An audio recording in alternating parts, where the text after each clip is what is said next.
Sir ಎಷ್ಟೊತ್ತಿಂದ wait ಮಾಡ್ತಾ ಇದ್ದೀರಾ ಗಾಡಿ ಪಾಸ್ ಮಾಡೋಕ್ಕೆ? 10 ನಿಮಿಷ ಆಯ್ತಾ?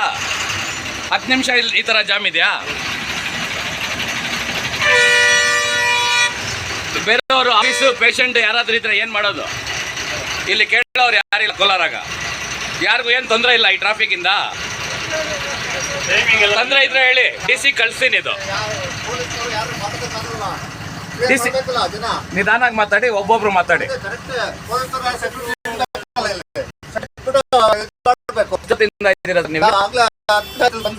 10 ನಿಮಿಷ ಜಾಮ್ ಯಾರಿಗಾದ್ರೂ ತೊಂದರೆ ಆಗ್ತದೆ ಸರ್? ಒಬ್ಬೊಬ್ರು ನಿಮ್ದಾಯ್ತು ಯಾರಾದ್ರೂ ಬೇರೆಯವರು? ಈ ರೋಡು ಆ ರೋಡು ಶಾರ್ಟ್ ಆ್ಯಂಡ್ ಸ್ವೀಟ್ ಮಾತಾಡಿ. ಈ ರೋಡು ಆ ರೋಡು ಕೂಡ ತೊಂದರೆ ಐತೆ, ಆದ್ರೆ ಯಾರು ಅಧಿಕಾರಿಗಳು ಯಾರು ಯಾವ ಸಿಟಿ ಯಾವ ಡಿಸ್ಟಿಕ್ ಸರ್ ಇದು?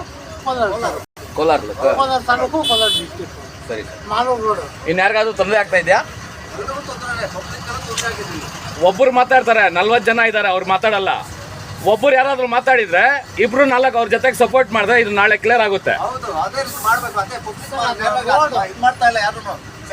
ಸರಿ, ನಾನು DC ಸಾಹೇಬ್ರು ಕಳ್ಸಿ ಮೇಲ್ ಮಾಡ್ತೀನಿ. ಅವ್ರು ಏನಾದ್ರು ಆಕ್ಷನ್ ತಗೊಳ್ಳಿಲ್ಲ ಅಂದ್ರೆ ಸಿದ್ದರಾಮಯ್ಯ ಸಾಹೇಬ್ರು ಮಾಡ್ತೀನಿ. ಸುಮ್ಮನೆ ಹೇಳ್ತಾರೆ ಈ ಮಾರ್ಕೆಟ್ ಎಕ್ಸಿಬಿಟ್ಟಿದ್ದೀರಿ, ಎಲ್ಲೋ ರಿಂಗ್ ರೇಡ್ ಆಗಿದೆ, ಅದು ಇದು ಅಂತ ಬರೀ ಮಾತು ಕಿವಿಯಲ್ಲಿ ಹೂವು ಹಾಕ್ತಾರೆ. ಅದು ಬಿಟ್ರೆ ಇನ್ನೇನಿಲ್ಲ. ಮಾಲೂರು ರೋಡು ಒಂದ್ ಕಡೆ ರೆಡಿ ಮಾಡವ್ರೆ, ಇನ್ನೊಂದ್ ಕಡೆ ಇಲ್ಲ. ಸರಿ ಸರ್, ಥ್ಯಾಂಕ್ ಯು. ಇನ್ನು ಯಾರಿಗಾದ್ರೂ ಏನಾದರೂ ತೊಂದರೆ ಆಗ್ತಾ ಇದೆಯಾ ಸರ್ ನಿಮಗೆ? ಹಾಂ, ನೋಡಿ ಯಾವ ಥರ ಇದೆ ನೋಡಿ ಇಲ್ಲಿ.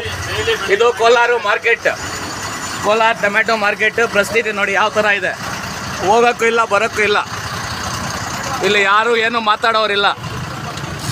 ಅರ್ಜೆಂಟ್ ಹೋಗ್ಬೇಕು ನಾನು ಪ್ರೋಗ್ರಾಮ್ಗೆ. ಇಲ್ಲಿ ನೋಡಿ ಸಿಕ್ಕಾಕೊಂಡಿದ್ದೀನಿ.